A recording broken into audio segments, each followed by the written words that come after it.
Qeybət haqqında mən elə şeylər danışaram sizə, Allaha and olsun dəhşətə gələrik.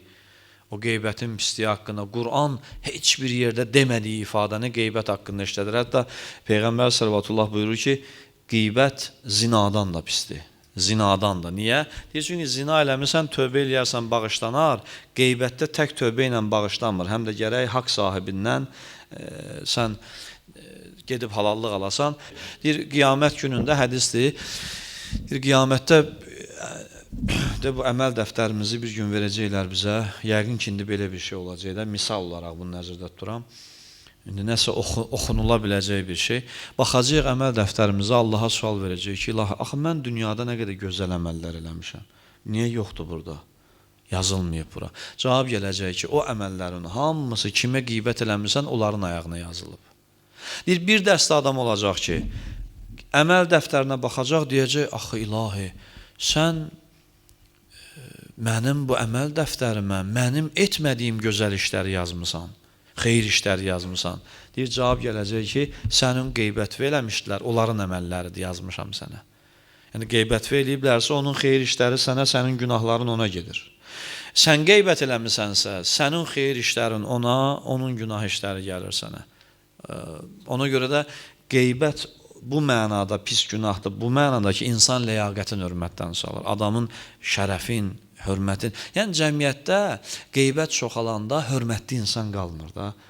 Cəmiyyətdə artıq kiminsə hörməti, izzəti yerində olmur. Hamı ləkələnir. Adamlar var, mən sizə əminliklə deyirəm, özünüz yoxlayın, bir dənə baxın. Adamlar var, oturun onun yanında, bir adamı azacıq belə tərifləyin.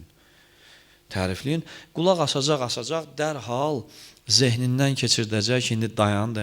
Ya sözü kəsəcək, ya qutaracaqsan, deyəcək ki, əşki, filan yerdə də filan şey eləmişdi, məsələn. Bir günahın deyəcək, niyə bunu eləyir o adam? Onu demək istəyir ki, yəni sən o qədər təmiz adam tanımıyor onu, o məsələn, filan günahı da var, filan nöqsanı da var, o belə də hərəkətlər eləyirdi belə.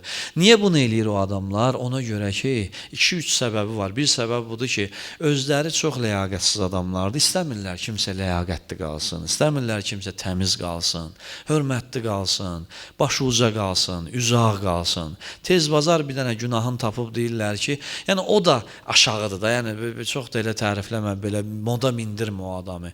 Belə adamlar var ki, onları heç kimi bəyəndirə bilməzsiniz, heç kimi. Kimin adını çəkəcəksən, bir dənə nəsə tapacaq, tapmayanda da Allah eləməsin, böhtan deyəcək. Tapmayanda da fəziləti nöqsan kimi deyəcək. Adam var, nöqsanıvı sənə nöqsan deyər. Adam var, fəzilətivi sənə nöqsan deyər. Yəni, bugünkü zaman bir vəziyyət gəlib çatıb ki, bəzən adamın üstün tərəflərin ona nöqsan tutarlar. Onu elə-belə çevirib elə deyərlər adama ki, kənardan baxan adam onun o üstünlüyünü nöqsan kimi göstərər və avam adam bunu aldanar bəzən.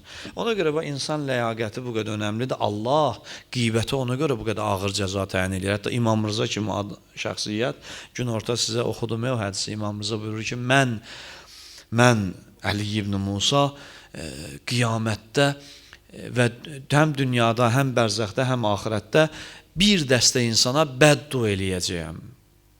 Bəddua. Yəni, nifrin, lənət də deyə bilərik buna da. Eləyəcəm. Kimdir o? Buyurdu, o adamdır ki, biri ilə yaxınlıq eləyəndə, dostluq eləyəndə, onun bir pis hərəkətini görəndə, vurar yaddaşına